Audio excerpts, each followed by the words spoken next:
Alright, so we're in this cafe called Harper's, right off the London Bridge stop in Southwark. I've been here for about a week. It's raining, it's kind of crazy and nutty out today. Everyone's trying to get to where they're supposed to go. It's been raining all day and it's going to be raining all night tonight. Proper London weather. So I've gotten here a little bit early. I've got rehearsal in about 20 minutes. I've got my tea. Thank God. And of course I've got Bjorn here. And we're going to start. We're going to give this one a go. Now this is very special. We're going to start Henry IV Part 1 tonight because I'm going to see this play tonight at the Globe in Spanish. Yeah, part of the Globe Festival. I'm actually really, really excited. It's going to be a lot of fun. So here we go. Act 1, Scene 1, Henry IV Part 1. London, the Palace. Enter King Henry, Lord John of Lancaster, Earl of Westmoreland, Sir Walter Blunt with others. So shaken as we are, so wan with care, find we a time for frighted peace to pant, and breathe short-winded accents of new broils to be commenced in strands afar remote. No more the thirsty entrance of this soil shall daub her lips with her own children's blood. No more shall trenching war channel her fields, nor bruise her flowerets with the armed hooves of hostile paces. Those opposed eyes, which like the meteors of a troubled heaven, all of one nature, of one substance bred, did lately meet in the intestine shop and furious close of civil butchery, shall now, in mutual well-beseeming ranks, march all one way and be no more opposed against acquaintance, kindred, and allies. The edge of war, like an ill-sheathed knife, no more shall cut his master. Therefore, friends, as far as to the sepulchre of Christ, whose soldier now, under whose blessed cross, we are impressed and engaged to fight, forthwith the power of English shall we levy, whose arms were moulded in their mother's womb, to chase these pagans in those holy fields, over whose acres walked those blessed feet, which 1400 years ago were nailed for our advantage on the bitter cross. But this our purpose now is 12-month old, and bootless 'tis to tell you we will go. Therefore we meet not now. Then let me hear of you, my gentle cousin Westmoreland. What yesternight our council did decree in forwarding this dear expedience. My liege, this haste was hot in question, and many limits of the charge set down, but yesternight, when all athwart there came a post from Wales laden with heavy news, whose worst was that the noble Mortimer, that bastard, leading the men of Herefordshire to fight against the irregular and wild Glendower, was by the rude hands of that Welshman taken.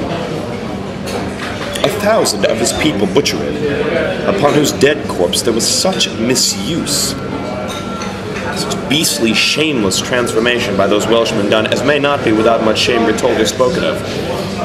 Now, this I happen to know.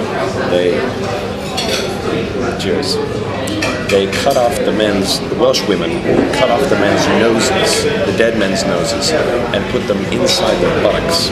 And they cut out the men's genitals, put them inside their mouths. Yeah, even serious. Too dirty even for Shakespeare in his opening scene. And that's saying something. It seems then the tidings of this world break off our business for the Holy Land. This matched with the other did, my gracious lord. For more uneven and unwelcome news came from the north, and thus it did import.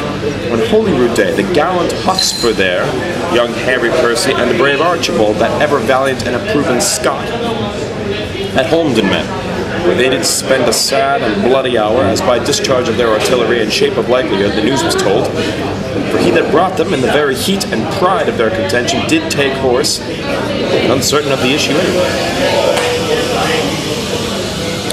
Here is a dear, a true industrious friend, Sir Walter Blunt, new lighted from his horse, stained with the variation of each soil betwixt that Holmdon and this seat of ours, and he hath brought us smooth and welcome news.